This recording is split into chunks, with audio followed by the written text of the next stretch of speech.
If you're trying to book a trip to Machu Picchu with points, it can feel way more complicated than it needs to be, especially if you're booking for a family.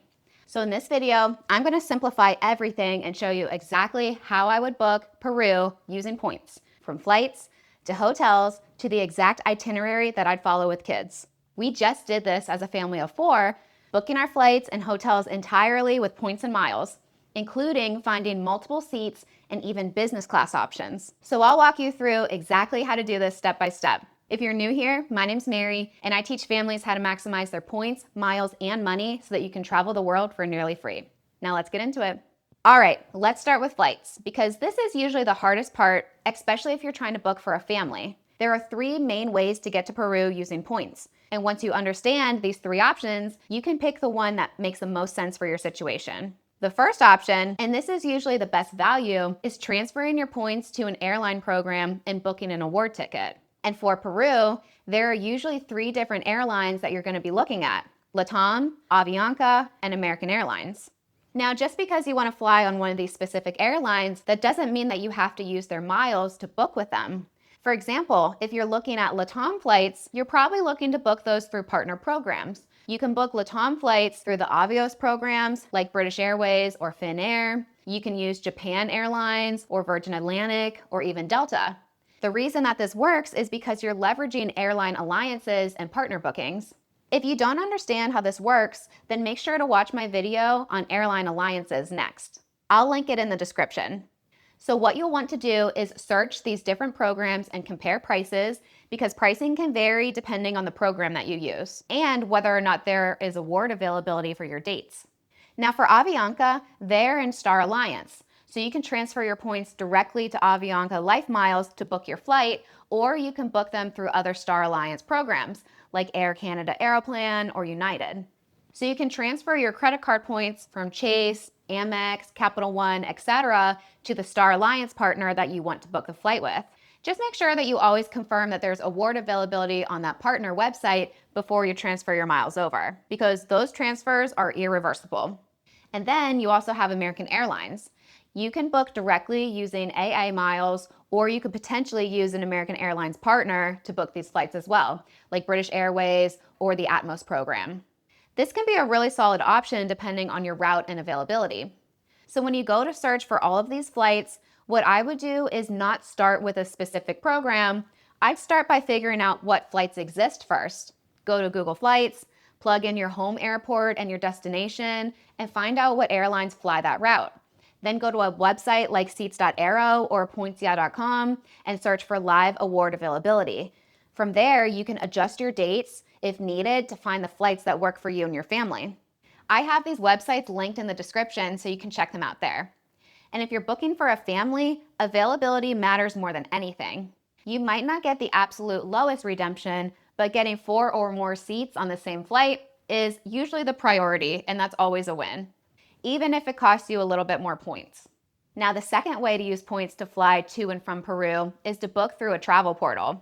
You can use your bank's travel portal, like the Chase travel portal or Capital One travel portal, and then you can use your points to offset the costs. Capital One miles are worth 1 cent per point when redeemed this way. Chase points are usually worth 1 cent per point this way as well, unless you get lucky and find a points boost on the flight that you're looking to buy. If you don't understand what the Chase points boost is all about, I have a video on that too, so I'll link that in the description.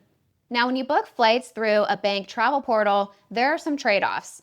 This can be a great option if you need multiple seats, or if you don't want to deal with searching for award space, or maybe you did search for award space but you didn't find anything, or if you found a really good cash fare, so the points cost would be pretty cheap. But there are some downsides to booking through the travel portal. For one, it's rare to get more than 1 cent per point redemption value when you're booking this way. That means that a $2,000 flight will cost 200,000 miles, which is a lot. And another downside is that you're booking through a third party. The cancellation rules might also be less flexible when you book this way versus if you book directly. Or if you have irregular operations and need to adjust routing or get rebooked onto another flight because yours gets delayed or canceled, then sometimes the airline makes you go back through that travel portal, and it can just be a headache because the customer service just isn't that great. So there are pros and cons to using bank travel portals to book flights instead of just transferring your miles to travel partners. And a third option for using points to fly to Peru is by using repositioning flights. And this is something that a lot of people overlook. For our trip to Peru, we repositioned to a different airport before our international flight. And that opened up more options because that's how I was able to book 4 business class seats for my family on LATAM for only 35,000 points per person each way. I wasn't able to find those flights out of my home airport, but I found them out of another airport, and then I booked cheap repositioning flights using points to that airport. So instead of only searching from your home airport, try being flexible and searching from major hubs. Then book a separate flight to get there. That can make a huge difference and open you up to some great flight deals, especially for a family. Now, once you're in Peru, you'll likely need some domestic flights between Lima and Cusco. And this is actually pretty simple. For domestic flights in Peru, you'll likely fly LATAM, JetSmart, or Sky Airline. You can check partner programs to book these flights if you want to use points. And for example, you can use American Airlines miles to book JetSmart flights, or you can use Delta miles to fly on LATAM. And those can be really inexpensive flights, sometimes around 7,000 miles each way. But you should always check the cash price because domestic flights are often pretty cheap and it might make more sense to save your points and use them for a redemption down the road. And I would also compare prices paying cash fares that include checked bags compared to the points price. Because in our case, it made more sense to pay for an upgraded cash fare that included checked bags so that we could save our points for a more lucrative redemption. So that's how I would approach flights for Peru. Start by finding the flights that work, then use the right points programs to book them. Now let's talk about hotels because where you stay in Peru really depends on your itinerary and the points ecosystem that you have available to you. And where you stay in Peru can completely change your experience. So instead of just listing a bunch of hotels, I'm going to break this down by location and I'll show you what your options are and how I think about each one. So let's start with Lima. In Lima, you're going to want to stay in Miraflores. This is the main tourist area. It's safe, walkable, close to restaurants, and just the easiest place to base yourself, especially with kids. You got a few solid options here across the main hotel programs. If you have Hyatt points, I would stay at the Hyatt Centric Lima. We stayed here for one night and it was really nice. It's in a great location, walkable to a lot of restaurants, and the rooms are modern and comfortable. The hotel also went above and beyond for us and placed a fruit bowl in our room and also set up a teepee for our kids to play in, which was just awesome. When I booked this property, it cost 8,000 points per night, so I thought that was really reasonable. You can transfer points to Hyatt from Chase or Bilt or earn them through Hyatt credit cards. Now, if you have IHG points, I would look at the Suma Hotel, which is in the Vignette collection. This is a newer property, so it feels a little more modern and upscale compared to some of the older options in Lima. We stayed here for 2 nights and we liked the property a lot. When I stayed in April, the cost was 75,000 points for 2 nights, which I thought was a good deal.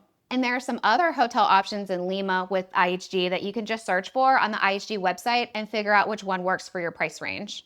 Now, if you're using Marriott points, the standout here is the JW Marriott Lima. This one is right on the cliffs overlooking the ocean next to Larcomar, so the views are incredible. And you can book this with Marriott points or transfer your points from Amex or Chase.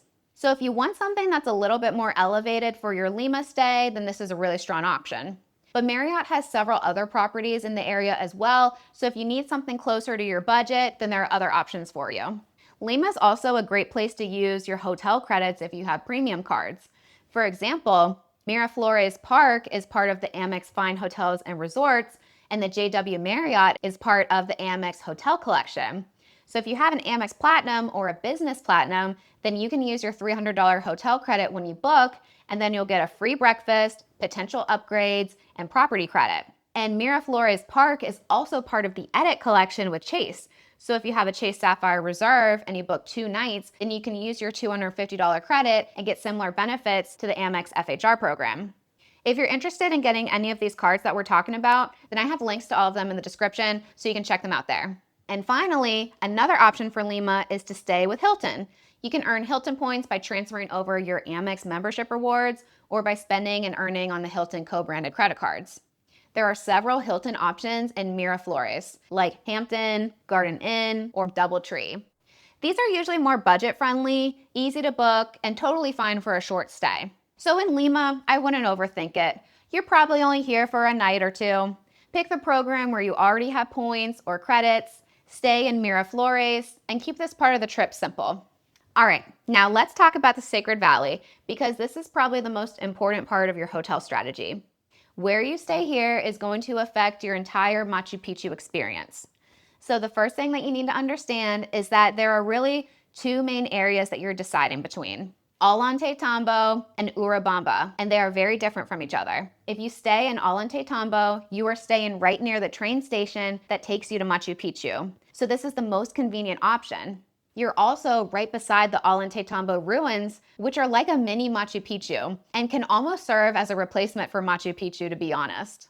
But the trade-off of staying in Ollantaytambo is that you don't have a lot of traditional points hotels here. So your options are usually paying cash or booking through a travel portal like Chase or Capital One, or using miles to erase the purchase afterwards. And one exception to this is there is one Hyatt option. It's a Mr. and Mrs. Smith property, Las Colcas, I think. I don't know how you pronounce that. Anyways, you can book this with Hyatt points. But when I was pricing this out for myself, hotels were pricing between 20,000 to 30,000 points per night. And even though this looks like a nice hotel, I personally didn't think it was a good deal because hotels in the Sacred Valley can actually be really cheap. So I'd rather save my points for a more expensive stay where I can get more value out of them. We stayed at the Hotel Tierra Inca Sacred Valley in Ollantaytambo. We booked a family room for our family of 4, and the cost was only $149 per night. And breakfast was included as well. This property is small, only 15 rooms, and the owner is so friendly and actively works on making the property better and better, and I highly recommend this property. So I'll put a link to it in the description for you to check out. So I would choose Ollantaytambo if you want the easiest possible Machu Picchu day, or you're traveling with kids and want to minimize logistics and avoid extra transportation when going to Machu Picchu. Or also if you just want more of a small town vibe and a local vibe. Now, if you want more of a resort style experience, then you'll want to check out Urubamba. That's where a lot of the nicer hotels are located. So from Urubamba, a really nice option is Tombo del Inca, which is a Marriott property. This is also an Amex Fine Hotels and Resorts property, so you can use your $300 credit when booking and get all of the benefits of that program. Rio Sagrado is also another Fine Hotels and Resorts option, and so if you have Marriott points or an Amex Platinum or Amex Business Platinum, then you'll have some great options for getting a discounted stay in Urubamba. But these properties are also a lot more expensive than the hotels in Ollantaytambo. So even with the credits, you might still be paying more per night than if you just paid cash for the Hotel Tierra Inca. Either way, you have options, so you can compare both and see what kind of atmosphere you like best. As long as you prioritize actually staying in the Sacred Valley instead of just spending all of your time in Cusco, then it'll really add a lot of beauty to your trip. All right, so let's move on to Cusco, where you have a lot more traditional points options again. If you have Marriott points, this is where you'll probably get the most value. One of the best options is the Palacio del Inca, which is where we stayed. You can book this with Marriott points or through Amex Fine Hotels and Resorts. It's in a great location, really unique property, and just a really solid stay overall. I booked through the Amex Fine Hotels and Resorts program, so we got free breakfast and room upgrade. They actually upgraded us to a suite, which was fantastic. And you get a $150 spa credit that comes with this property. And that covered the entire cost of a 60-minute hot stone massage. I actually have several Amex Business Platinum cards in my household, so I booked consecutive nights back to back, and each night I got $300 off because of the FHR credit. So I saved $900 on our 3-night stay. 10 out of 10 would recommend this property. The other really popular option is the JW Marriott Cusco. And one thing that's nice about that property is that they have oxygen-enriched rooms, which can help with the altitude. And if you're using Hilton points, there are a few options there as well. You've got the Hilton Garden Inn, the Moto, and the Hampton. These are more budget-friendly options, but they work perfectly fine for a short stay. Now, if you want something really high-end, there's also Palacio Nazarenas, which is part of the Belmond collection. You can book this through Amex Fine Hotels and Resorts or Chase the Edit programs, and it can be a good place to use your credits if you have an Amex Platinum or Chase Sapphire Reserve. So overall, Cusco is pretty straightforward, and you've got some good options across Marriott, Hilton, and luxury programs. So just pick the one that fits your points or hotel credits, and you really can't go wrong. So now you got your flights, you got your hotels. The last piece is putting this itinerary together so that it actually flows well for your family. This is my recommendation on an itinerary based on my experience of what went well for our trip and what I would change for next time. First, you're gonna fly into Lima. And personally, I would not spend a lot of time here, maybe 1 or 2 nights max, just enough time to recover from travel and adjust a little bit. From there, I would go straight to the Sacred Valley. You'll have to fly into Cusco, and then you can take an Uber to Ollantaytambo or Urubamba. This is a really smart thing to do instead of just staying in Cusco because the altitude in the Sacred Valley is lower than Cusco. The elevation of Cusco is 11,000 feet, but only about 9,000 feet in the Sacred Valley. That's still high, but it's better than 11,000 feet, and it gives your body time to adjust, which is definitely important if you're traveling with kids because they can't always tell you how they're feeling. And this is where I would spend the majority of my time. You can stay in Ollantaytambo if you want convenience for Machu Picchu, or Urubamba if you want more of a resort experience. And this is also where I would slow down a bit. Explore the area, visit the ruins, enjoy the scenery. This is one of the best parts of the trip. And while you're in the Sacred Valley, plan to have your visit to Machu Picchu instead of trying to do it from Cusco. It's closer, it's easier logistically, and it makes for a much smoother day, especially when you're traveling with kids. So you'll probably spend 3 or 4 nights in the Sacred Valley. After that, consider heading to Cusco and spend a couple nights there. This is where you can explore the city, visit the markets, enjoy the food, and just experience the culture. And then from Cusco, you'll typically fly back to Lima and then go home. So you'll have to do a short domestic flight back into Lima, spend the night there, and then that way you're ready to go for your long haul flight the next morning. So that's how I would recommend you plan your Peru itinerary to get a really good taste of the country. If this was helpful, make sure that you're subscribed because every week I'm sharing intel on how families can travel the world for nearly free. And if you're totally new to points and miles, I have a free beginner's guide that walks you through the basics of earning and redeeming points. So I'll link that in the description. Now go ahead and click into the next video on the screen and I'll see you over there.